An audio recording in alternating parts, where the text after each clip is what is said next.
How are you? Thank you. How's it going? Good to see you. All right.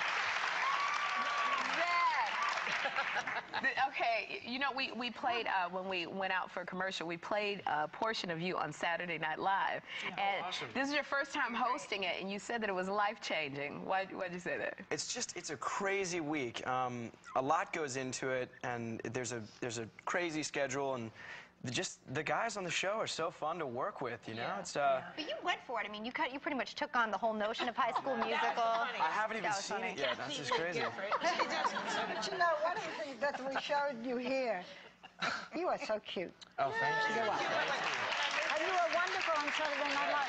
But you did a skit about High School Musical in which you said, nobody sings in college. You know, you made fun of High School Musical. You made fun of Walt Disney. Oh. You made fun... Yeah.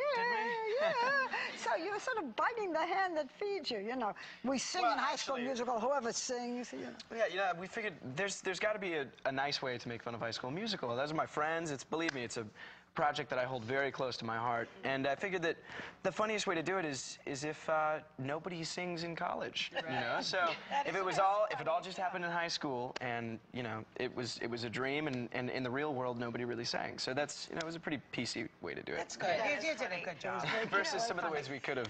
I thought you took it on. I thought you did a great job. About the audition you did when you were 11 years old. I'm fascinated by that story. When I was 11, oh man, it must have been for musical Gypsy. theater. No, oh, for yeah. Gypsy.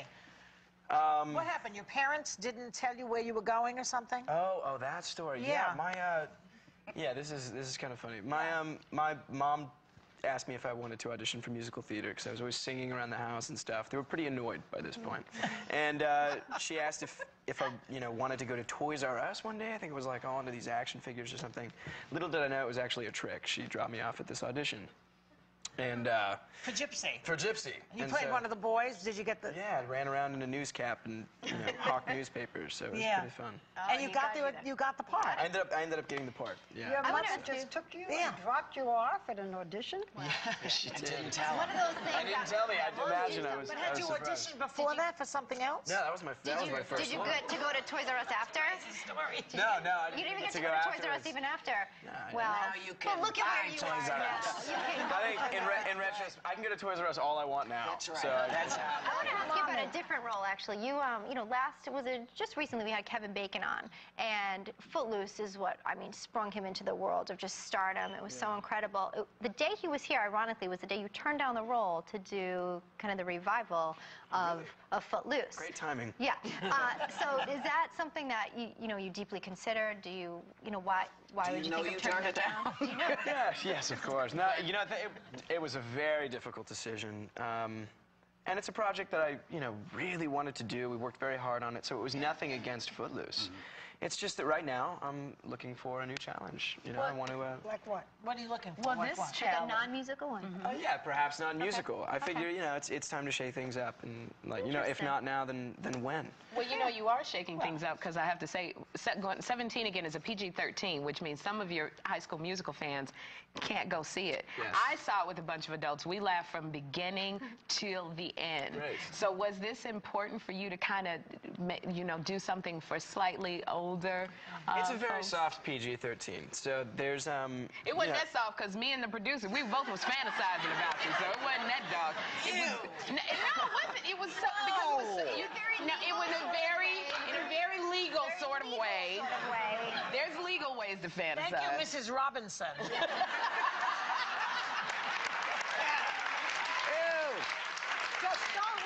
Just don't let her sit next to him, okay? It was great. Talk about doing it for older people. It was really funny, the movie. No, it was a blast. And, that's one thing about 17 that I'm extremely excited about, is this isn't a movie just for teens. It's a movie that the whole family can watch and enjoy. And, yeah. Did you get ill on this movie? You ended up in the hospital? I did, actually, towards the end of the film. happened? I had appendicitis. Oh, you're kidding me. So- Good, get that out of the way early. I know, that's what I figured. So it happened at the worst moment possible. I had a long day of filming, and all day I just, had kind of a stomach ache. And so afterwards, I realized it was probably something I should get checked out. That's dangerous. It could So you had the operation. It was, yeah. It could, yeah. You had the operation? I did later that night after filming. It was great. Yeah, Sherry's going to ask you to show her your scar. I can barely see it. It's good. No matter what she says, do not show her the scar. But you know, let me tell the audience a little about you play the 17-year-old version of Matthew Perry's character, who is 37 years old. He's unhappy with his life, and he ends up getting a chance to go back to high school to try to change it and do it over. Yeah. So in high school, you know, where you were really good at basketball in all your movies. Were you a jock, or were you a great basketball player? In high school, no, I wasn't really on the basketball team. I was pretty much I think, a typical high school student. Actually, Matthew put it a great way. He says that when he was in high school, he was the coolest of the nerds, and that's pretty much probably what I was. Okay. Yeah. Do the girls scream at you differently in different countries? Yeah, they do. That's it. Yeah, you can tell. You know, in Japan, it's a very polite kind of oh, and in in Italy? France, yeah, in Italy, France, you know, they shout a bunch of stuff at you that you don't necessarily understand. So it's like, oh, thank you, we. Yeah. It's all good. Do you ever worry about when you get out of the high school, you know, as you grow older? Do you think about, obviously you do in your career, that next stage? That's what he's working on. Yeah, that's the big thing now, isn't it? To go beyond being a teen star. Yeah, sure. I mean, there's a lot of things you have to take into account and consider. But really, it's who you work with. It's the directors, it's the scripts. You know, really, I don't have a game plan, and that's kind of the way to go. I think if you have a plan. Take some risks. You take some risks, and it's really paying off. Congratulations on 17 again, which opens Friday, and everyone in our audience is taking home the soundtrack from the movie. When we come back.